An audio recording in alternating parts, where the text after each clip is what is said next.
그렇죠.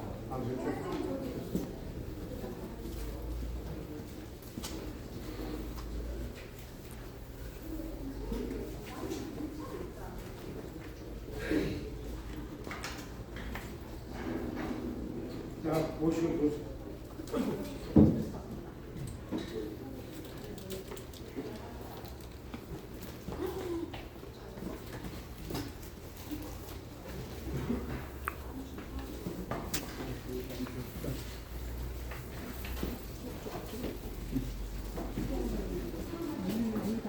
김세일사님 가능하시죠?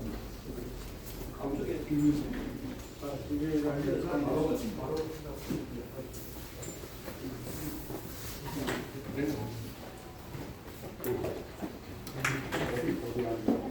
이제는 가운데 바로 시작합니다. 이쪽에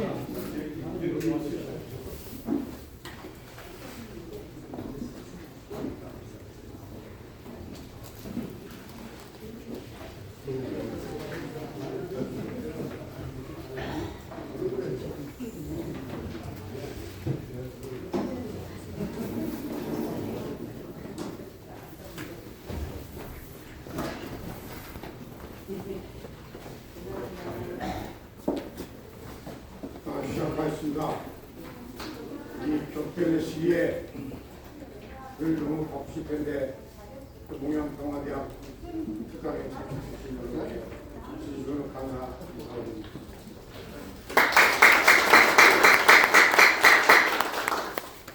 저는 동양평화대학을 주관하고 있는 동양진흥사회 부사장 이재훈입니다.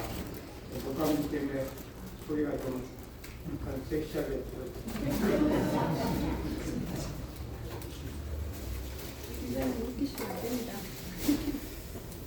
많은 좋은 분들 많이 참석해 주셨는데 이 동양평화대학은 우리 동양의 운영선생 기념사태와 함께 흥사단 동아시아 평화위원회가 함께 주관하고 있습니다.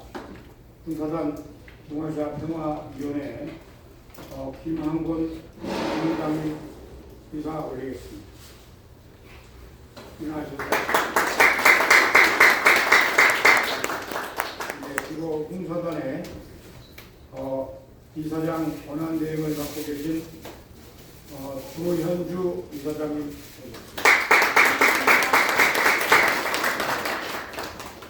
정말 소중한 분들 많이 오셨는데 한 분만 소개해 올리고 바로 시작하겠습니다. 이 남북 역사문화교류협회의 이윤배 이사장님 소개해 드립니다. 그리고 우리 동양용영선생 기념사회 김태일 이사장님,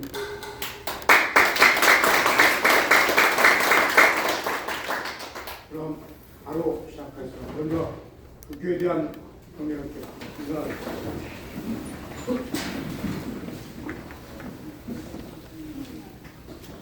국교에 대한 경례.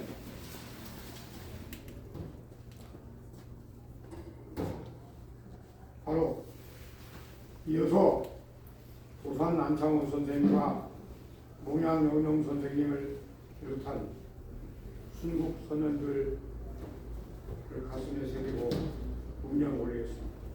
순국 선현에 대한 운명.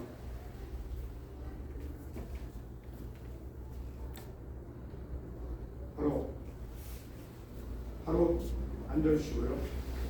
특감으로 바로 들어가겠습니다. 이명 저희 동양영영 선생님 기념사회 명예이사장님, 비상시국회의 상임고문이시고 올해 50년을 맞은 정합주의의 최선봉에서 여러분이 보내주셨습니다. 이거 김태일 선생님 책 인사만 한번 예, 아니 말씀만 예. 더 좋네. 예. 먹을 때. 나는 좋습니다. 아, 영광입니다. 작년에 이제 우리 흥사단과 또 동양영웅기념사업회가 공동사업을 해서 아주 좋은 평가를 받았습니다. 매 강연 때마다 강당이 가득 찼습니다. 그리고 올 봄에 3.1절 기념 행사를 또 함께 하는데요. 이런 기조를 계속 좀 이어나가겠습니다. 그래서 도산 안창호 선생님과 공양명훈 선생이 글을 하셨듯이 흥사단과 또 우리 영웅 기념사업회가 여러 가지 많은 일을 도모해 나갈 것입니다. 기대 많이 해 주십시오.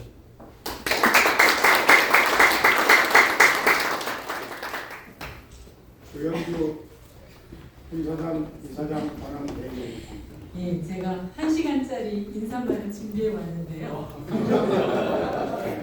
1분으로 줄이겠습니다. 예, 사람과 사람이 만나는 것처럼 아름다운 장면이 없습니다. 그 중에서 제게는 가장 감동 깊은 장면은 도산과 몽양의 만남입니다.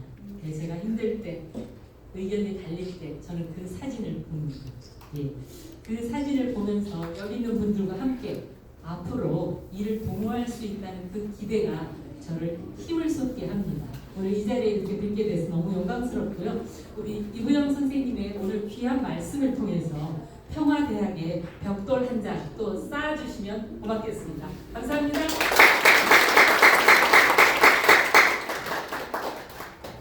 오늘 유명유산 이사님 특강 중에 여러 가지 기술적인 것을 지원해 준 김영태 상임이사 어디 계시죠?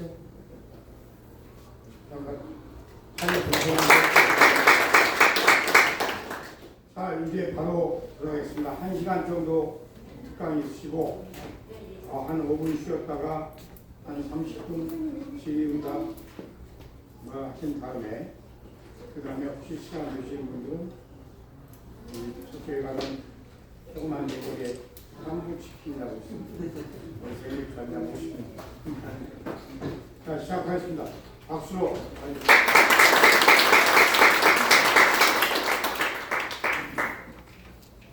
제가 오늘 동양평화대학에 강의가 있다고 나간다고 했는데 평소 하던 대로 어벙하게 치고 나가려고 했더니 어딜 그러고 나가냐. 양복 입고 넥타이 매고 나가라고 여기 있었습니다. 멋있어요. 근데 여러분들 그 남자들 나이 먹거든요. 그렇게 강압을 당하면 어떨 수가 없어요. 피할 수가 없어요. 예, 알겠습니다. 그리고 이제 정장을 하고 나왔습니다. 우리 도산 선생님이나 공양 선생님에 대한 예의도 있고 그래서 이런 자리는 좀더 조심스럽기도 합니다.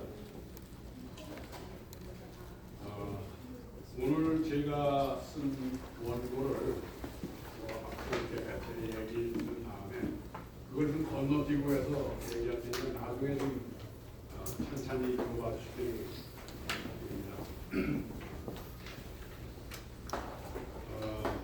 제가 오늘 여기 내세운 제목은 안바다로 나타나는 게 공양영웅을 생각합니다. 지난 그 3년 전인가 저분들 교수가 거의 비슷한 제목으로 공양기념관에서 그래도 비슷한 내용을 가지고 얘기했어요.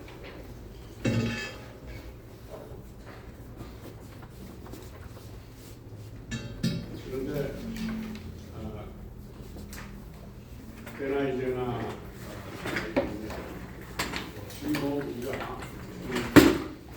윤석열의 그 비상개혁 때문에 좀 앞당겨진 대통령 선거를 치르고 있지만 우리가 당면하고 있는 이 엄청난 개혁은 국내에서 윤석열이 뭐 말도 안 되는 대중 지상개혁을 해고 그런 거는 어떻게 보면 부수적인 일일 것 같아요. 지난 그 미국의 민정주의 그리고 날라와 위기나 미국 제조업의 공동 이런 진행을 보면은 미국이라는 나라가 굉장히 그 군사력도 강하고 외교력도 강하고 그런 것 같은데 너무 힘을 여기저기 많이 소비하다 보니까 미국 자체의 그 능력이랄까 그런 것이 거의 지금 한계에 부닥친 그런 느낌입니다. 그런데 이 지금 한반도에서 진행되고 있는 경우는 어떻게 보면은 윤석열의 저런 급작스러운 비상계엄이라든지 전국에서 반체제 좌익 세력이 날뛰고 있기 때문에 그걸 당장 쓸어버려야 된다. 이런 그 논리를 앞세우면서 그 위기감을 드러내고 있다는 거예요. 그러나 어떻게 보면 해방 이후에 냉전 시대 그리고 그 이후에 진행되던 탈냉전 시대 그리고 이제는 그 탈냉전 시대를 넘어서 미국, 뭐 중국, 러시아 이런 여러 나라들이 다극화 시대로 가고 있다는 거예요. 어떻게 보면 냉전 시대의 기득권들이 누렸던 한국 안의 그 기득권 세력들이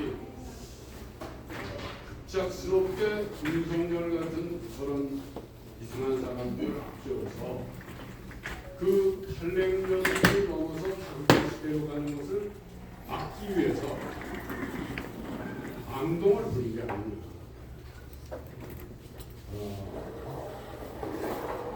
그 윤석열 같은 사람들의 그런 그 망동이 한반도에서 일어나고 있는 큰 변화 이런 것을 자기들이 감당해내기는 어려우니까 그런 일을 그런 게 아니에요. 이런 해석을 해야 됩니다.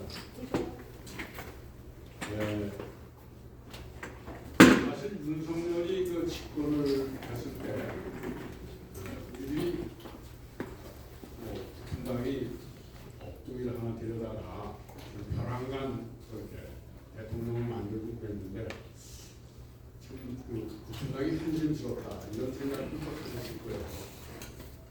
오죽 못났으면 자기들 안에서 대통령 후보 하나 못 만들고 어디서 자기들하고 일치되는지 안 되는지 모를 사람들 데려다가 대통령을 갑작스럽게 만드나 이런 생각을 하지 않을 수 없습니다. 우리들이 그런 생각을 했던 것보다도 정말 없는 생각을 하는 사람이 윤석열이었습니다. 도대체 이 의료 대란도 그렇고 또 일본의 역사 문제에 대한 접근도 그렇고 도대체 그 상식을 가진 대한민국 국민이라면 어떻게 저런 생각을 할 수 있을까? 그 부자는 감세해주고 어려운 사람들은 그만큼 복세해주냐.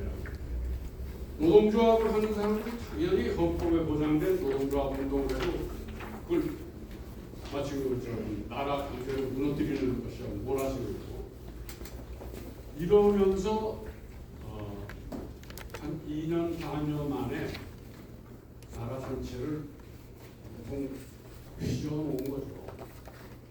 아마 안 건 몰라도 우리 잘 가르쳤던 못 가르쳤던 학교에서 독립운동하는 분들이 나라 찾기 위해서 그렇게 고생을 해서 요만한 정도라도 독립된 나라를 만들었다. 그러나 분단이 돼서 어쩔 수 없이 이렇게 고통스러운 세월을 살아가지만 언젠가는 독립운동을 했던 선열들의 뜻을 받들어서 우리가 독립된 나라를 만들 것이고 일본에 대해서도 우리가 식민지를 고통을 줬지만 일본과도 새롭게 우애를 맺는 것도 살겠다. 뭐 이런 정도의 생각을 통상적인 국민들은 다 했을 거예요. 그런데 일본과 역사를 하여튼 거꾸로 돌려서 우리 대법원에서 다 배상 판결을 하는 게 옳다라고 했는데 그걸 되돌려서 제3자 변제 같은 걸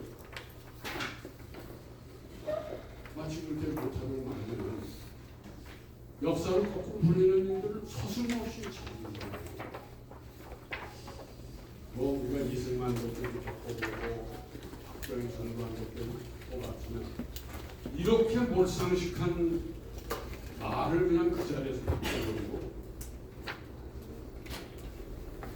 기자들하고 그 약속을 했던 거를 그 자리에서 그냥 밟아버리고 입을 막아버리고 독재자들이었지만 박정희나 전두환이나 저 사람들에 대해서는 그때는 뭐 기국조치나 계엄령이나 이런 걸 마구잡이할 때니까 겁도 나서 말을 못했지만 이젠 그래도 몇 차례의 그 시민운동 이런 걸 통해서 국가방위를 남북의 교류나 협력이나 평화통일이나 이런 거에 대해서는 말할 수 있는 그런 나라를 만든 줄 알았더니 전국 방방곡곡에 좌익 빨갱이들이 날치고 있는데 기업령을 들여서 싹 쓸어버리려고 이걸 했다는 거예요. 요새는 별의별 이상한 말들이 나오고 있지만 만약에 그때 기업령을 해제하지 않고 그대로 기업령이 실시됐더라면 어떤 일이 벌어졌겠어요? 그들 의도가 다 드러났잖아요. 이번에 조사. 계엄령을 발표할 때 그 반국가 세력들을 싹 쓸어 버리겠다는 계획이 나왔지 않아요. 어떻게 할 뻔했어요. 근데 그 말을 지금 또 낙지받고 있잖아요.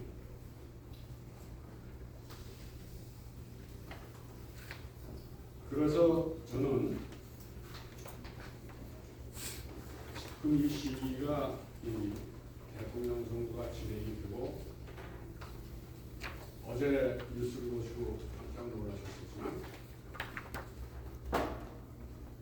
지난번 선거법 유죄 선고 같은 거를 대법원에서 가져다가 개별 재판부에 배당됐던 것을 대법원 전원 회의체에서 심리한 그것도 신속히 심리해서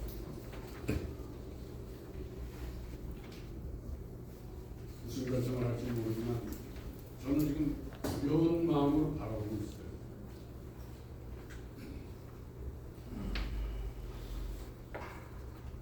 무슨 일을 벌일까? 낙관적으로 이렇게 전망하는 분들도 있지만 중남미에서 일어났던 사법독재 그 기록 같은 것을 읽어보면 혹시 여기서도 그 대법원 전원 합의체라는 그 집단이 어떻게 거기까지 올라간 사람들입니까? 돈으로요. 하여튼 가치관이나 이런 걸로 거기까지 올라간 사람이 똘똘 뭉쳐있는 사람들일 텐데 지금 국민들 여론이 여기까지 왔고 국민들이 싸워서 여기까지 이르렀는데 아마 그들은 브라질이나 아르헨티나의 사법독재 만들었던 그 방식을 어디서부터 수입해다가 여기서 적용할 수 있지 않겠는가 이런 걱정을 안 할 수가 없어요. 그리고 우리 국민들이 그런 거에 대해서 지금 저와 마찬가지로 함께 걱정하고 있다고 생각합니다. 저는